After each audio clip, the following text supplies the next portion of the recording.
The Royal Borough of Kensington and Chelsea is perhaps one, if not the most desirable location in London. Within its incredible location, is probably as central as you can get. In the north part of the borough, it is located one of the most exciting destinations of the capital, known as Portobello Road. This area not only offers you an amazing experience with its notable street market, but it is also surrounded by beautiful neighborhoods full of character and history.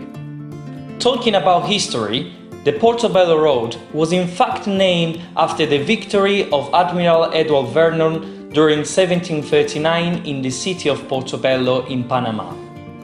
Built in the 1740s, Portobello was originally a farm, and since then the area has become built up with houses, shop fronts and street markets, becoming one of the most famous tourist destinations in the world.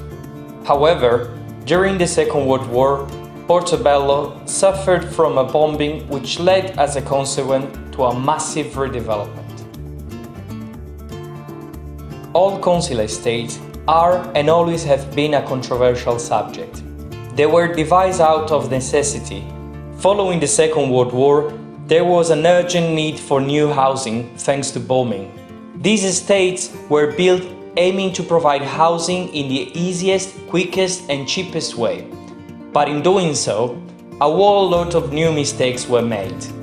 And nowhere was this more obvious than in the Worthington Green estate that was built between 1964 and 1985, not far from Portobello Road. Worthington Green estate has long experienced problems with its design and the way it was built.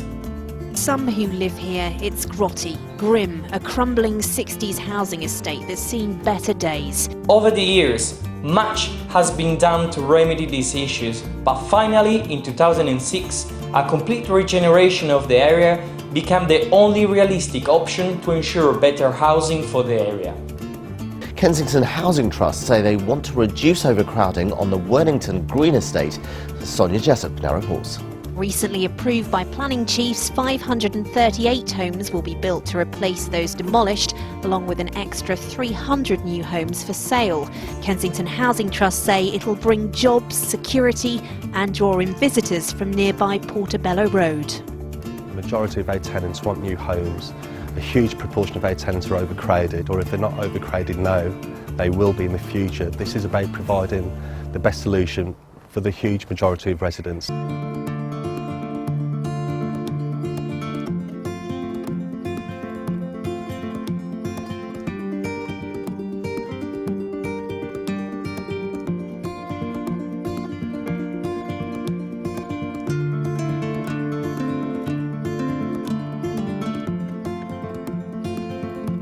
Where we're standing now was Athlon Gardens, and it was a park owned by the Royal Borough of Kensington and Chelsea, and around it was the Worthington Green estate.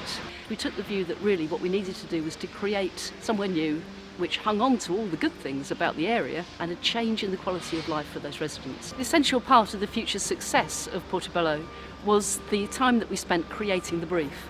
And that was a very collaborative process. We worked with residents. There was a lot of discussion and debate about the correct form of architecture, the correct form of urban design and layout. Those discussions were sometimes quite fraught, but my goodness me, they were very positive in terms of the outcome. We engaged with PRP really early on in the process, and I think that was a very important part of what we did.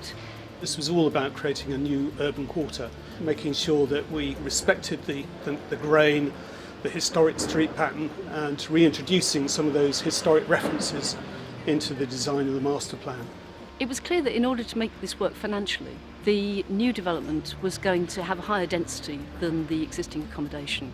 There's been a tremendous amount of talk in recent years about this so-called new London vernacular, and sometimes I think people struggle to understand what's meant by that. But I think what we've seen in the last year or two is a welcome return to brick, and also picking up some of the fundamental things that work so well in Georgian, Edwardian, Victorian building, adaptable buildings.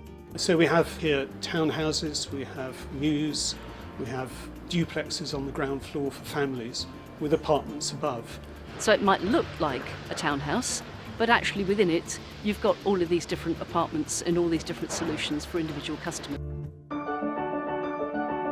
It's fantastic to see a place that was so separated from its surroundings linked back in so people can walk through it. It's about reintroducing a street pattern which is much more typical of the grain and the nature of London as a city. When you're involved in regeneration projects like these, the quality of how the public realm operates is absolutely essential. We take a real pride in everything we do as a family-owned business. We have a direct labour force. All of our operatives, all our labourers, all our technicians really understand the importance of the quality that they are delivering to the community that they're serving. And this is going to be a really vibrant urban quarter in the future. We're very proud to have been able to help shape that. This is 10 years of effort, and I have to say it brought a bit of a tear to my eye seeing it for the first time. When you walk around here today, you know it's a new project, but you kind of think if I come back here in 30 or 40 years' time, you just know it will be successful. Regeneration isn't just about the building, it has to be about that long-term attention to the detail of management, future investment, and that investment in the area. And that's what will turn it from being a really fantastic development into a really fantastic place.